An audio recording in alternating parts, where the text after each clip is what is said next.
ओम श्री गुरुवे नमः। न गुरुरधिकं तत्त्वं न गुरुरधिकं तपः, तत्त्वं ज्ञानात् परं नास्ति, तस्मै श्री गुरुवे नमः। ओम शांति शांति शांति। ओम। प्रणाम भगवान। विचार सागर दर्पण स्वामी श्री मनोहरानंद जी महाराज जी द्वारा विरचित और हमारा द्वितीय तरंग चल रहा है भगवान, जिसमें अधिकारी मंडन और मोक्ष को सब चाहते हैं। शंका और समाधान जो है स्वामी जी बता रहे हैं। तो शंका है भगवान, इस ग्रंथ के अधिकारी होने से इसका लिखना सार्थक है। इस ग्रंथ के अधिकारी होने से इसका लिखना सार्थक है। यह बात तो समझ में आ गई, परंतु आपने इस ग्रंथ का विषय जो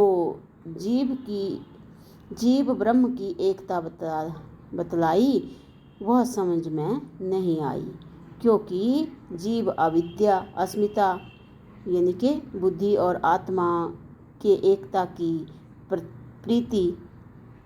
प्रतीति अर्थात सामान्य अहंकार, यह है जीव। राग द्वेष और अभिनिवेश, मृत्यु के भय से शरीर की रक्षा में आग्रह, इन पांचों क्लेशों वाला है जीव, और ब्रह्म इन पांचों क्लेशों से रहित है। जीव परिच्छिन्न इनकी सीमित है और ब्रह्म जो है वो व्यापक है। जीव अनेक हैं, ब्रह्म एक है। ऐसे बिल्कुल विरुद्ध धर्म वाले जीव का ब्रह्म से अभेद यानी कि एकता कैसे होगा, अभेद कैसे होगा। और यदि हम हठ से जीव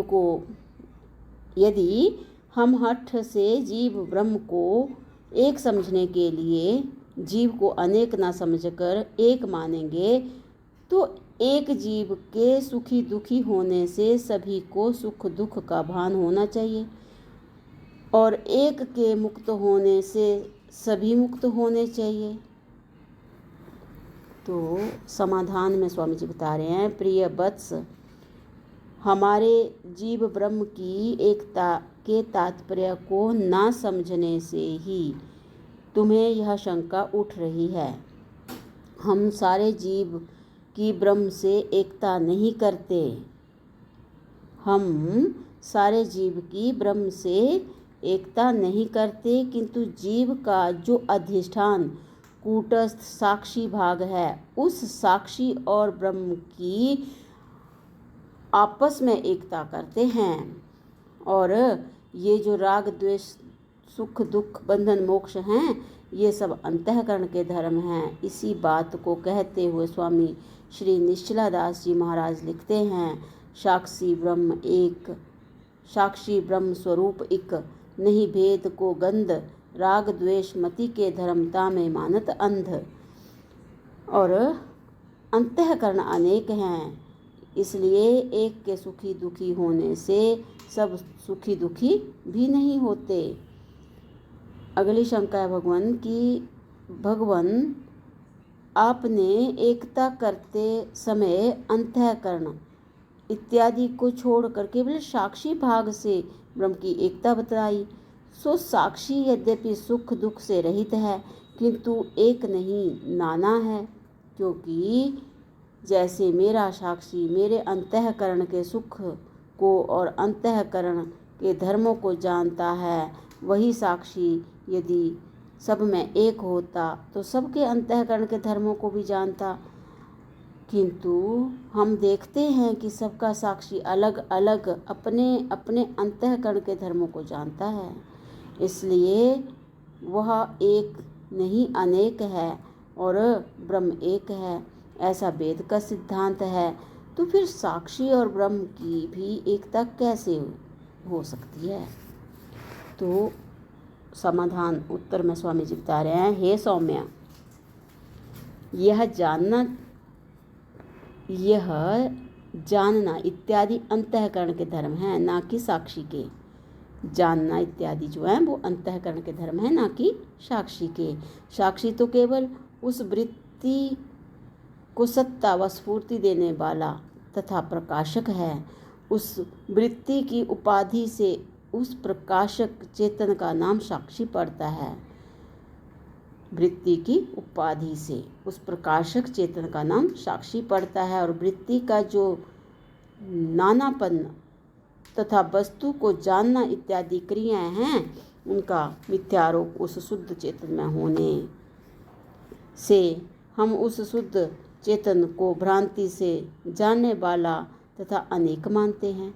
जैसे महाकाश एक है, किंतु हम घड़े की उपाधि से उसे घटाकाश कहते हैं। यदि घड़े अनेक हैं और कहीं लिए जा रहे हैं तो बच्चों को ऐसी भ्रांति होती है कि घटाकाश भी अनेक हैं और कहीं लिए जा रहे हैं। किंतु जैसे अनेकपना और लिया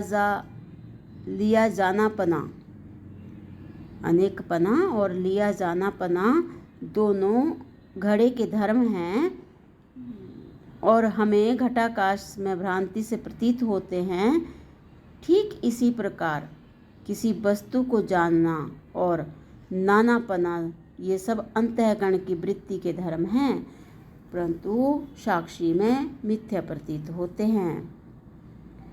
जानने वाली जो अंतःकरण की वृत्ति है वह सबकी भिन्न भिन्न है, क्योंकि अंतःकरण भी सबके भिन्न भिन्न हैं।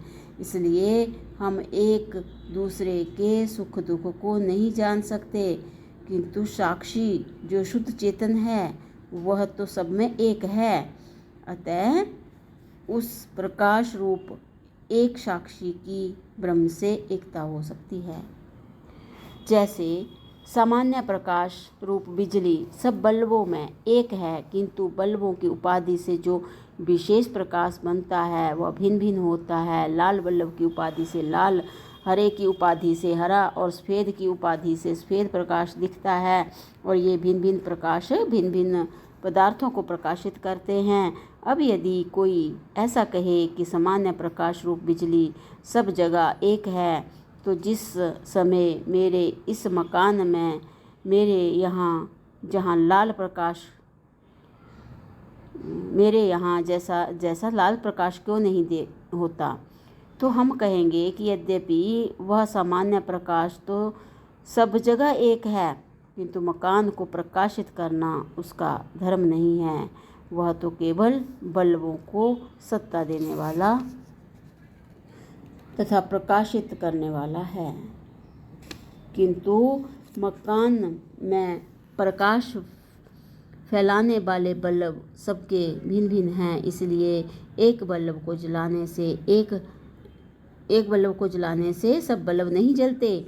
इसी प्रकार सामान्य चेतन रूप साक्षी के एक होने पर भी अंतःकरण रूप बल्ब सबके भिन्न भिन्न हैं और अंतःकरण के धर्म भी सबके भिन्न भिन्न हैं तथा उन धर्मों का ज्ञान भी भिन्न भिन्न होता है। जैसे बटन दबाने से पहले भी सामान्य बिजली तो मौजूद ही रहती है, किंतु जो ही बटन को दबाया जाता है त्यों ही बल्ब के हरे स्वरूप और मकान की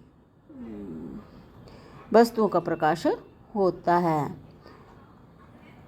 वैसे ही इस जागृत अवस्था रूपी बटन के दबने के पहले भी सामान्य चेतन साक्षी तो मौजूद ही रहता है, किंतु जो ही जागृत अवस्था रूप बटन दबता है, अर्थात जो ही जागृत अवस्था आती है त्यों ही अंतःकरण के धर्मों का तथा बाह्य संसार के पदार्थों का ज्ञान होने लगता है। यह जागृत अवस्था अथवा स्वप्न अवस्था रूपी बटन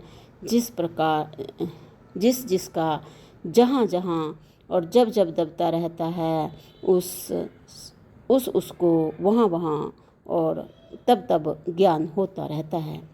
किंतु साक्षी चेतन तो बिजली की तरह सदैव निर्विकार तथा सामान्य प्रकाश रूप से स्थित कायम रहता है। उस साक्षी और ब्रह्म की एकता होती है। वह साक्षी जीव का लक्ष्यार्थ है। इसी नाते हम जीव और ब्रह्म की एकता का वर्णन करते हैं। वह संगत है असंगत नहीं, अर्थात उचित है अनुचित नहीं। तो भगवान इससे आगे की शंकाएं जो हैं वो अगले सत्संग से कंटिन्यू करते हैं। प्रणाम भगवान। ओम शांति ही शांति ही शांति ही। ओम।